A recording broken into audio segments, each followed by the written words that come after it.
আজকে ঈদের এখানে নামাজ হয়ে বাংলার মানুষ খুশি হয়েছে। কেন এই রেড রোডে ঈদের নামাজ সবচেয়ে বড় হয় অল ওভার ইন্ডিয়া, এর থেকে বড় নামাজ নেই। আপনারা দেখছেন সন্দেশখালী টিভি। সন্দেশখালী টিভিতে আপনাকে স্বাগতম। আমি আরাফাত হোসেন।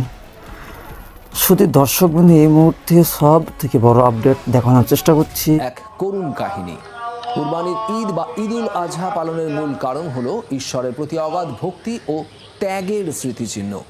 ঈশ্বরের আদেশে নিজ পুত্র ইসমাইলকে কুরবানি করতে প্রস্তুত হয়েছিলেন নবী ইব্রাহিম। এখানে 50 বছর বেশি হচ্ছে, আনইন্টারাপ্টেড, কোনো রকম ডিসপিউট হয় না, কোনো ঝামেলা হয় না। এবং ঈদ হচ্ছে খুশির বার্তা দেওয়া এবং ব্রাদারহুডের আমরা যে প্রচারটা করি, আমরা ভাই ভাই, সেই ব্রাদারহুডের বার্তা দেই আমরা। আজকে ঈদের এখানে নামাজ হয়ে বাংলার মানুষ খুশি হয়েছে। কেন এই রেড রোডে ঈদের নামাজ সবচেয়ে বড় হয় অল ওভার ইন্ডিয়া, এর থেকে বড় নামাজ নেই। আজ সেই জন্যে আমি সবকে ধন্যবাদ জানিয়েছি এবং আর্মিকে বিশেষ করে ধন্যবাদ জানিয়েছি।